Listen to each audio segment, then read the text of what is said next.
How's it going, everybody? It's Stas here. So we had a pretty solid day in the stock market today. The S&P and the Dow went up 0.2%. The NASDAQ 100 went up 0.1%. And the Russell went up about 0.3%. So today we're going to break down some charts, my thoughts on the markets, stocks I'm looking at right now. So sit back, relax. Go down below, get your $50 from M1 Finance. All you have to do is use my link, deposit $100, and we literally each get $50 to invest with. And you guys can check out my Patreon if you want all my real-time moves in the markets. That's also linked right down below. So let's talk, guys. As you all can see here, based on SPY, which is an ETF, as you all know, that tracks the S&P 500, we hit yet again another all-time high today at $441.16. And by the looks of it, this trend is obviously looking very bullish. Look at what happened this morning pre-market heading into the market open. Look at this. This is very crucial for the bulls. We ended up seeing a bit of a sell-off pre-market. If you guys saw the futures, they were red today. And we actually held the old all-time high as a support. This is very big. And we also held the 50 moving average here on the hourly chart at a higher low. Look at this. The previous all-time high was about 437, 438. That was from back in the middle of July, just about 10 days to 2 weeks ago. And if I zoom in here on the intraday, look at this. We held about, what was it, 437, 438 this morning. That was at about 4 or 5 a.m. here on the East Coast. And then we started cruising upwards into the market open. And obviously, you guys can see throughout the day today on the intraday chart, we uptrended for the entire day. So for me, the fact that we pulled back, held the old all-time high as a new support, and we rallied into the market close. To me, that is extremely bullish. That is a W for the bulls today. And when we pull up QQQ, which tracks the NASDAQ 100, you guys are seeing a lot of the same. We broke out last week, hit an all-time high on Friday. That was at 368.90. And this morning on the intraday chart, take a look at this. We pulled back a bit. We hit 366, which was that previous all-time high from the middle of July.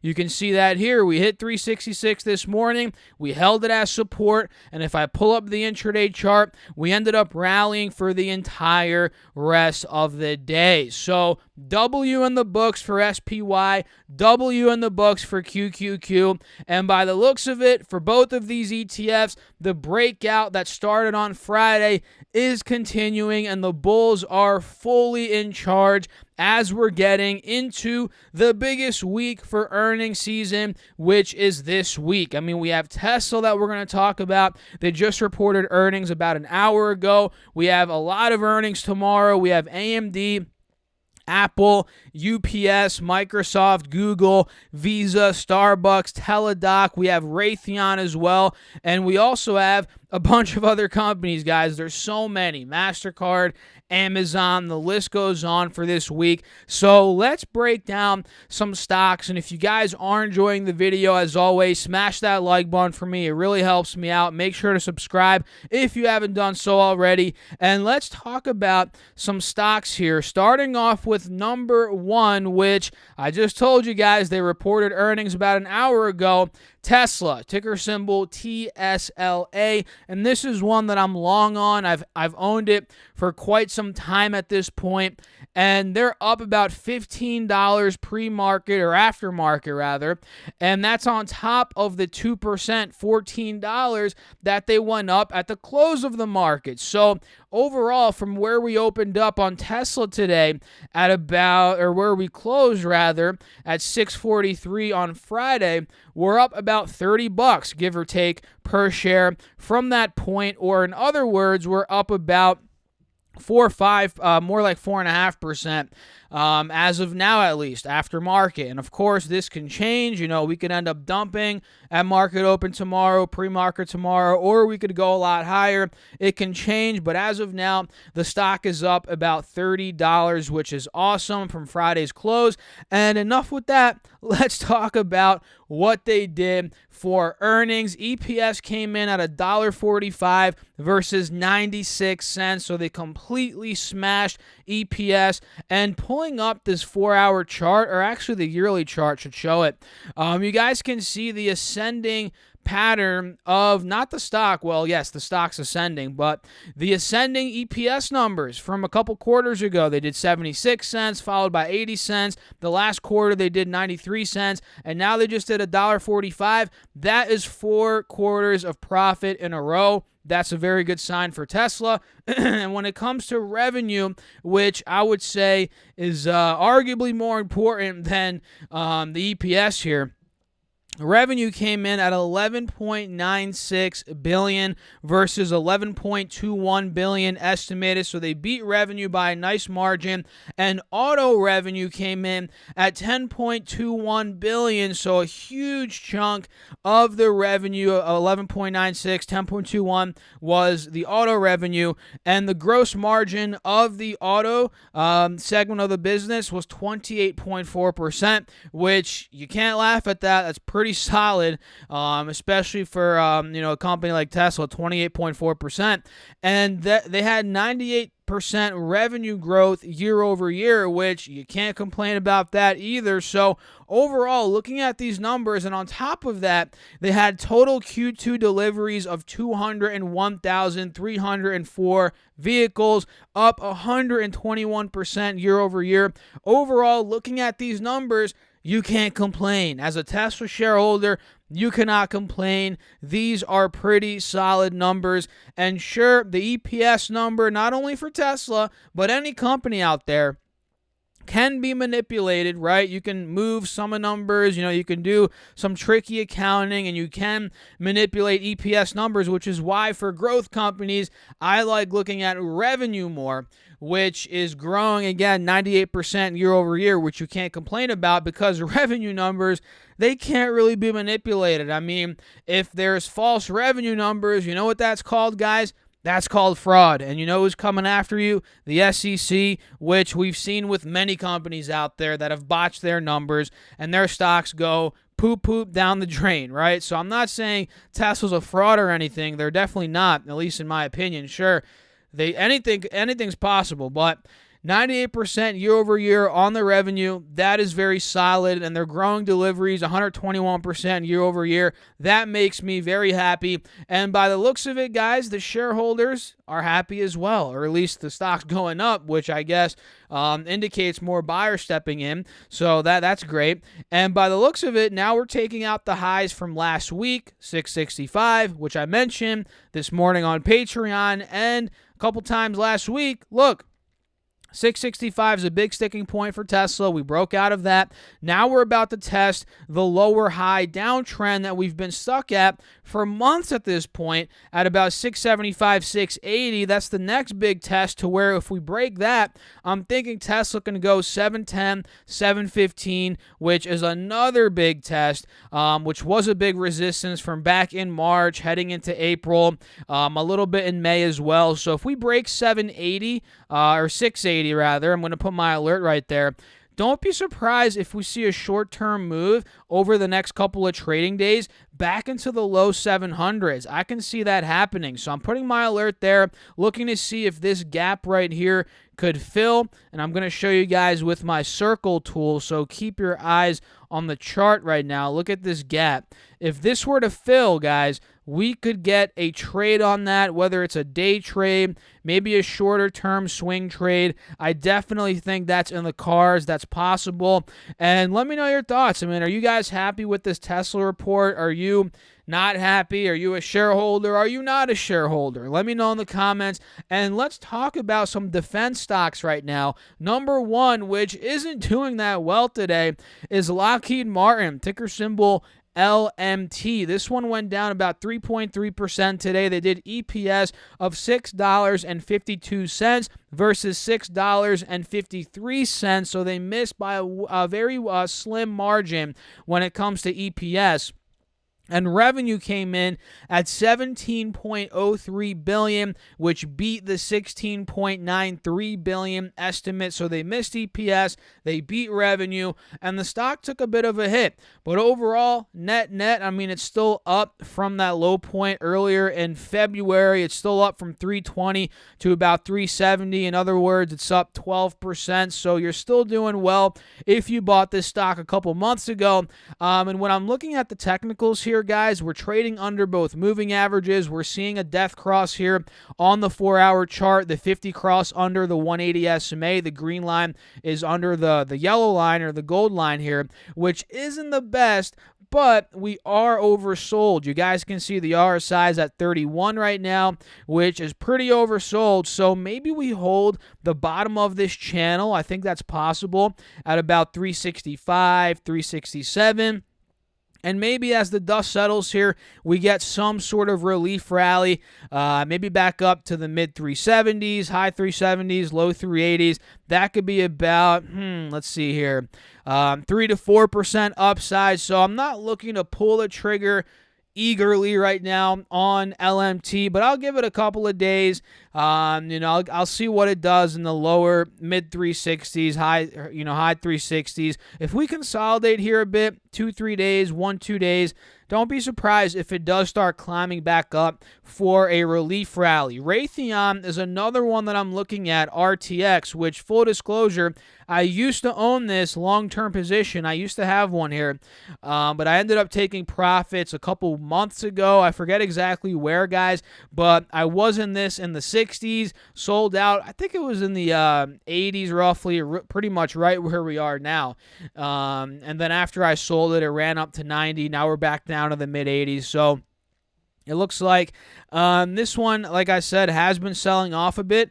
And we notice how overall it's in a wedge, right? Lower highs are being made, but we're also making higher lows. We're trading under not the 50 SMA. We're above that one here, but we're under the 180 SMA on the 4-hour chart. So I'm thinking if this breaks out of maybe $86, $50, $87, which again is the 180 SMA resistance here and also the high point from earlier in July, if this level were to break, maybe we see some sort of breakout. And I forgot to mention, they report earnings tomorrow. Let me double check that. Yeah, tomorrow on Tuesday, pre-market. So we'll see this one moving up and down, most likely pre-market. And let's say they do well with earnings.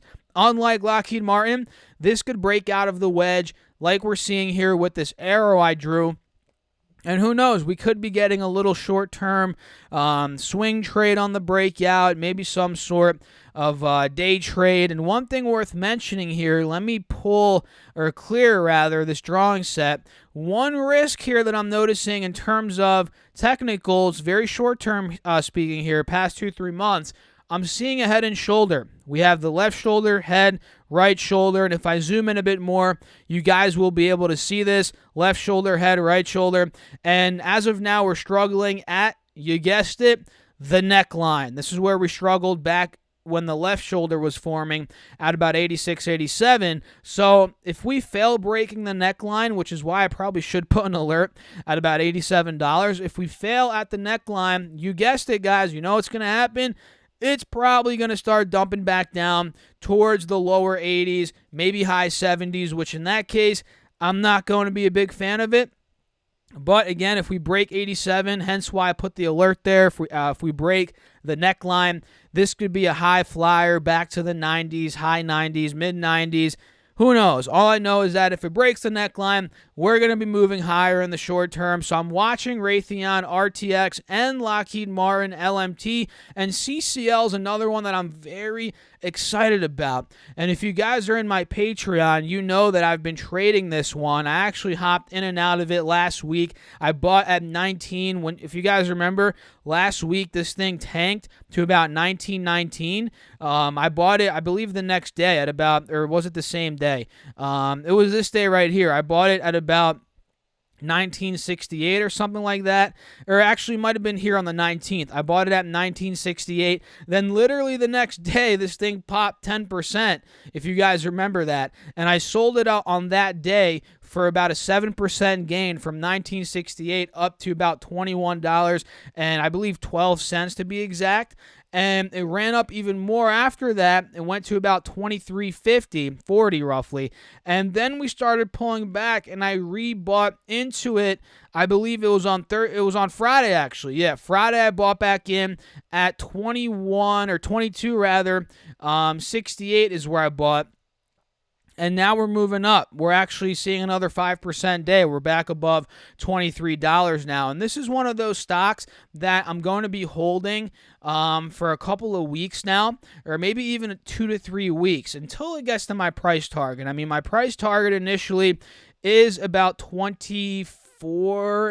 like $24.50, $25. That was the floor back in support back in March, all throughout May, roughly at about $24.60, $25. So I think now that we're actually pumping up here, let me show you guys the 20-day chart. We ended up selling off, like I said, that's where I re-entered. Now we're pumping back up, especially if we take out the highs from last week at $23.50. I'm thinking CCL in the short term, maybe this week even, with the way the stock's been moving very aggressively. I'm thinking this could go up to my price target, $24, $25 per share. And quite honestly, I might let some ride after that. Even if I sell like half of my position, let's say, for example, at 24, I might let the rest ride because I think there's even more upside back to the, higher 20s with time here. That probably won't happen in the next 2-3 weeks, but let's say a couple months down the line, who knows, guys? And this is one that I've been considering maybe buying or rather selling some puts on. Maybe. We'll see. I might consider doing that strategy with this one, and maybe I'll make a video on that. I don't really talk about options too much, guys, because quite frankly, I don't really trade options much. I do buy some leaps here and there. I do sell some covered calls, some cash secured puts sometimes, but not too much. But maybe I'll start doing some more content on that if there's demand on it for it. Let me know down below in the comments. And some other stocks I'm looking at here are Shopify. This is selling off a bit. Today it went down about 4%. Earnings are coming out on the 28th, so on Wednesday, Shopify is reporting. And what I'm noticing here is a sell-off on a very overbought, a very hot stock. This went from about this has just been on a rampage. Earlier in June, it went from $12.50 pretty much straight up to $15.70, $15.30. It consolidated there for a couple of weeks, and then it saw another big pump to about $16.60, which was ridiculously overbought. And now we're seeing that sell-off, like I said. And I'm thinking the closer this gets down to the 50 SMA at about $15.10, if it breaks that, if it gets down to the lower 1400s, that is going to be a buying opportunity, in my opinion, right? I'm not a financial advisor. You guys must always do your own research. But in my opinion, judging these technicals, the lower it gets here, even after earnings, which I will be waiting until after earnings here because I don't like buying before earnings, especially on a short-term trade. If we get down closer to the 1400 level, this could be a dip buy, judging on the fact that we've actually bounced above that 180 SMA countless amount of times over the past couple of weeks. So I'm watching Shopify. Jetblue Jblu is another one, an airline here. They went up 3.5% today. They have earnings tomorrow pre-market. And with today's green day, this actually broke above not only the 50 SMA, but also the EMA now. And we're testing levels that we haven't been at in about 2 weeks, at about 16, 16.20. So I'm thinking I'm going to put my alert at 16.20 here. If Jetblue is able to break out of there, there's a gap to fill up to about that 180 SMA here on the 4-hour chart. I'm thinking towards about $17.50. You guys can see the little oval tool that I'm using right now. That is where I think we could go, and I quite honestly expect volatility tomorrow pre-market, and this could even be a trade at the opening bell, as a lot of the airlines have been super volatile lately. We have AAL, they already reported.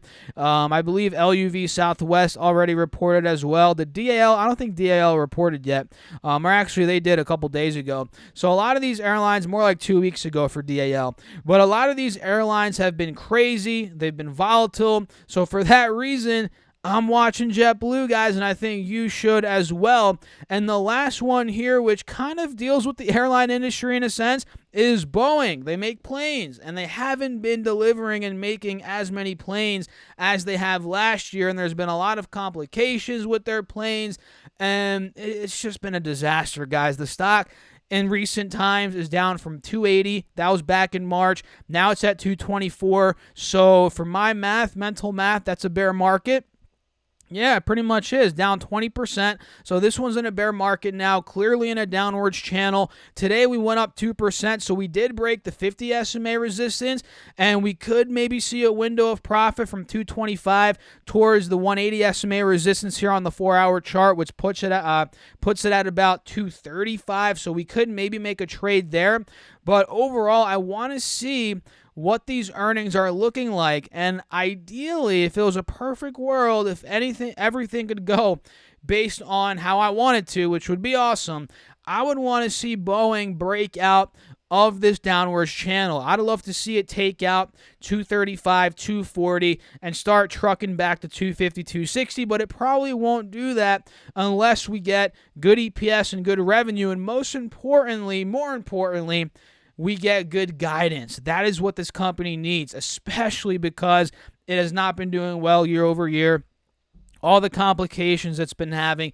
This company needs a strong guidance, a strong conference call. We need to see what the CEO is saying with this stock, this company, and from there we could be making some upwards momentum. And realize, guys, you got to realize this stock was over $440 just in 2019. I mean, if you're looking at that, the stock is down 50%. So it's well in a bear market looking at this 3-year chart. And again, it's in a bear market on the 4-hour chart. So we're going to be watching Boeing, JetBlue, Shopify, CCL, Raytheon, LMT, Lockheed Martin, and of course Tesla tomorrow. I hope you guys enjoyed this video. If you did, smash the like button, subscribe, make sure to leave me a comment down below, and don't forget to check out the Patreon if you guys want to support me a bit further. And of course, you get a bunch of exclusive content, all my buys and sells, call outs, and you get a morning update video every day. Check out my Patreon. That's linked down below, or you guys can go to StockSurfest.com/Patreon and make sure to get your $50 from M1 Finance. It's literally free money. It's guaranteed.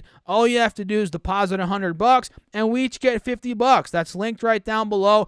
And don't forget to also, well, if you didn't already, check out my Chinese stocks video from earlier today, going over my opinion on Chinese stocks, what's going on right now, and what I've been doing. Have I been buying, selling, waiting? That's in that video from earlier. I'll pop it up here. I'll link it down below as well. I'll catch you guys there. Thanks for tuning in again. As always, keep crushing the markets. Stay safe out there.